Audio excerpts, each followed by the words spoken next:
Might be one of the most important videos I've ever done. The worst I've ever felt. Dr. Fair describes what it felt like to contract COVID-19. This is one of NBC News' science contributor. After telling their audience how horrible COVID-19 was, a few weeks later found out he actually didn't test positive for COVID-19 and never tested positive for COVID-19. Seems bizarre, right? But we're going to get into why later. New York Post, man who tried suicide by cop to avoid COVID-19 death succumbs to virus. Wait, what? A man who tested positive for the pandemic coronavirus and was fearful due to his underlying disease of diabetes and his weight of the virus decided to try to get killed by the police, ended up getting shot at 11 times, getting hit 7 times, dying 5 days later, and they said he died from coronavirus. How could these be? We're going to get into it. This is straight off the CDC government website for antibody tests. Antibody tests are the ones that will test if you ever had COVID-19, not just currently, but previously. Right on their website, if you test positive, a positive test result shows you might have antibodies from an infection with the virus that causes COVID-19. However, there is a chance a positive result means that you have antibodies from an infection with a virus from the same family of viruses called coronaviruses,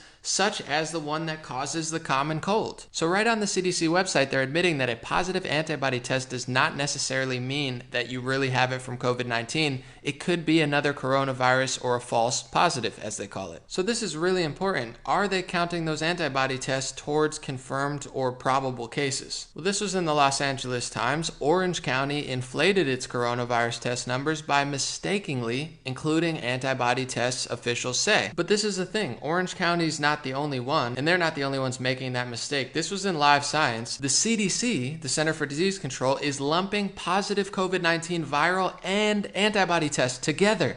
Here's why that's bad. It was also in The Atlantic. How could the CDC make that mistake? The government's disease-fighting agency is conflating viral and antibody tests, compromising a few crucial metrics that governors depend on to open their economies. Pennsylvania, Georgia, Texas, and other states are doing the same. Let's read that article. The Center for Disease Control and Prevention is conflating the results of 2 different types of coronavirus tests, distorting several important metrics and providing the country with an inaccurate picture of the state of the pandemic. We learned that the CDC is making, at best, a debilitating mistake combining test results that diagnose current coronavirus infections with test results that measure whether someone has ever had the virus. And if you remember, straight on the CDC website, they're telling you even if you get positive for the antibody test, it could be a false positive. They're not even saying it's an accurate test. The upshot is that the government's disease-fighting agency is overstating the country's ability to test people who are sick with COVID-19. The agency confirmed to The Atlantic on Wednesday that is mixing the results of viral and antibody tests, even though the 2 tests reveal different information and are used for different reasons. Further in the article, this is not merely a technical error. States have set quantitative guidelines for reopening their economies based on these flawed data points. Several states, including Pennsylvania, the site of one of the country's largest outbreaks, as well as Texas, Georgia, and Vermont, are blending the data in the same way. Virginia likewise mixed viral and antibody test results until this week. You've got to be kidding me, Ashish Jha said, professor of global health at Harvard and the director of Harvard Global Health. How could the CDC make this mistake? What a mess. So once again, the CDC is saying if you test positive for antibody tests, there is a chance that a positive result means you have antibody from an infection with a virus from that same family of viruses, such as the one that causes the common cold, and they're conflating them with other tests. If this wasn't crazy enough, do you remember that story I covered before where New York City's coronavirus death toll soared past 10,000 when they added more than 3,700 people who had never tested positive for the virus but were presumed to have died of it? So how could you have never been tested for COVID-19 but they add over 3,000 people to the death list because they presume that you have it? How are they counting? Shouldn't you know? Shouldn't everybody know, considering the government is destroying millions of lives, destroying millions of jobs, furloughing people, closing gyms, closing small businesses, bankrupting thousands upon tens of thousands of businesses, ruining lives. People are getting out of shape. I get direct messages of people who have had 3 friends commit suicide. This is life or death for hundreds of millions of people, and you don't even know how they're counting, and most people don't. So please pay attention, or else you're never going to go back to normal because you don't even know the metrics they're using to shut down. And to be quite honest, before we continue, they don't even know the metrics metrics they have to shut down. They've changed it multiple times. It's because we don't want to overwhelm the hospitals. The death count's too high. The cases count is too high. Okay, so now the case count is too high because if you look at the chart, cases are going back up, but the deaths have been on the decline. So isn't that a good thing? Doesn't that mean the mortality rate's lower, more cases, less deaths? But to all the people fear-mongering about cases, let's get into how they're actually counting the cases. This is from Cleveland ABC, explaining how they're counting in Ohio. They're doing something called total cases, which is confirmed cases and probable cases combined. So a confirmed case is when you get a viral test and it comes back positive. But what's a probable case? Because they're adding that to total cases. Probable cases are cases that meet some criteria but have not been confirmed by a viral test. According to the CDC, there are 3 ways a case is considered probable. A person meets clinical criteria and epidemiologic evidence with no confirmatory laboratory testing performed for COVID-19. A person meeting presumptive laboratory evidence and either clinical criteria or epidemiologic evidence. A person meeting vital records criteria with no conformity laboratory testing performed for COVID-19. All right, so that's a lot of confusing jargon. What does that actually mean? What does clinical criteria mean? It means you have 2 of the following symptoms, which is fever, chills, rigors, myalgia, headache, sore throat, new olfactory and taste disorders, or at least one of the following symptoms: cough, shortness of breath, or difficulty breathing. So if you have a cough, you've reached clinical criteria. All you need is a cough or a fever with a sore throat or a headache with a fever or a headache with a sore throat, which can obviously be dozens of other illnesses. Everyone knows that. But just a cough or a headache and a sore throat and bang, you have the clinical criteria for coronavirus. So if you remember, all you need is clinical criteria and epidemiologic evidence. So now that you know the clinical criteria is literally a cough or a sore throat and a headache, what's the other evidence? Epidemiological evidence or linkages are defined by the CDC as 1 or more of the following exposures in the 14 days before onset of symptoms, close contact with a confirmed or probable case of COVID-19 disease, or close contact with a person with clinically compatible illness and linkage to a confirmed case of COVID-19 disease, travel to a residence in an area with sustained ongoing community transmission of SARS-CoV-2, member of a risk cohort as defined by public health authorities during an outbreak. So let me get this straight. You just have to be in close contact with somebody that you think had coronavirus, or in an area where people had coronavirus and a cough, and they'll tell you have COVID-19, or a headache and sore throat or chills and a headache, and in close contact with a probable cause of COVID-19, and you combine those 2, that means you have the clinical criteria and the epidemiologic evidence, which means they're allowed to say you are a probable case of COVID-19 and add you to the total cases of COVID-19 despite the fact that you've never even had a test, and there's a decent percentage chance that you don't have COVID-19. So what are the other criteria that I told you? Okay, so then what's vital records criteria? Is just a death certificate that lists COVID-19 as the cause of death or a significant condition contributing to the death? From the same article, so for real, does Ohio count antibody tests in its reporting? Yes, antibody tests are counted among the probable cases, which are added to the total cases. So if you've gotten a message from a friend like I have and many people have that said, I just got diagnosed with COVID-19 and I never even had a test, that's exactly how.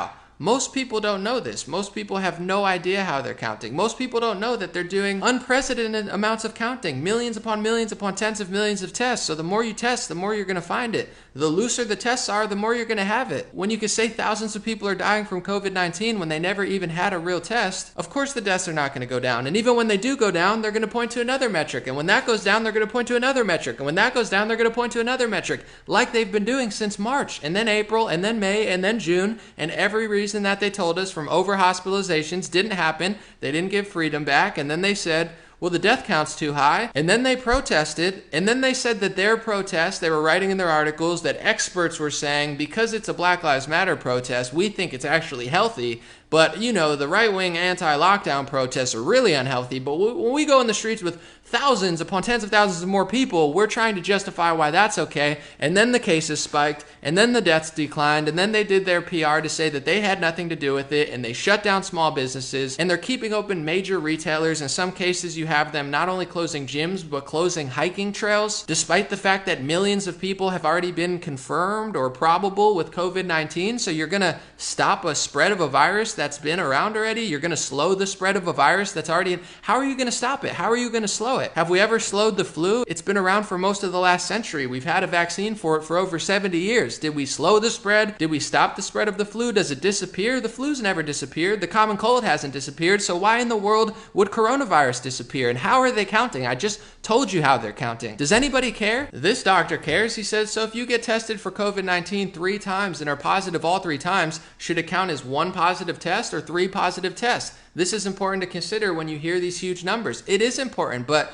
is anybody asking those questions? Does anybody know? Does anybody care? What would happen if we did a running toll of the flu or a running toll of the common cold and tested as aggressively as we're testing, tested as liberally and loosely as we're testing, and defined a COVID-19 death or a probable case as loosely as we do with COVID-19? What would happen? So that means that if you were in hospice and had already been given, a few weeks to live, and then you also were found to have COVID, that would be counted as a COVID death. It means that even if you died of a clear alternate cause, but you had COVID at the same time, it's still listed as a COVID death. So everyone who's listed as a COVID death doesn't mean that that was the cause of the death, but they had COVID at the time of death. I hope that's helpful. Most people don't even know how they're counting the deaths. Anybody with COVID-19, including people with how I just told you they diagnose it, anybody with it, they're saying died from it. Even Dr. Birx admits this. We've taken a very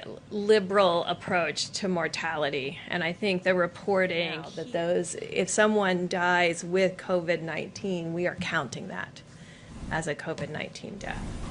Can you be sure? I mean, you hear from coroners that that's not necessarily the case. Or are you sure? How can you be confident about that? And is there any concern that it skews? This is a huge, huge, huge, huge huge deal. How much destruction are you going to do? How much chaos are you going to create? How much civil unrest? How much economic, financial, mental, and physical destruction and trauma are you going to force the kids through? Force the people of this country and the world through? When does it end? There's no expiration date at this rate of how they're counting. And the media coverage has just been absolutely biased and disgusting. For example, you hear so much about Texas and Florida and Florida and Florida. They hate Florida so much because it's a Republican governor. But if you look at the most recent numbers from Florida when I made this video, in Florida and Texas, you have more people than in New York and New Jersey, but look at the death rate. There's over 32,000 people in New York, over 15,000 people in New Jersey, and over 4,000 people in Florida, and you're gonna act like Florida's the big scoop? There was a huge, huge scandal in New York and other cities where they put COVID-19 infected patients into nursing homes, and a lot of the deaths were in nursing homes, and nobody talked about it because the Democrats control the media, and they just demonize Republicans and Ron DeSantis and act like they're doing nothing wrong. It's disgusting. People hate the president of the United States so much they're literally willing to do anything. And if you think I'm exaggerating, here's a video of insufferable liberal Bill Maher saying the other year that he would prefer the economy to collapse just so they could beat Trump in the election because they knew they couldn't beat him with a good economy. Can I ask about the economy? Because this economy is going pretty well. We have to, what? Why is that funny? It is going well for now. For now, right. That's my, thank you. That's my question.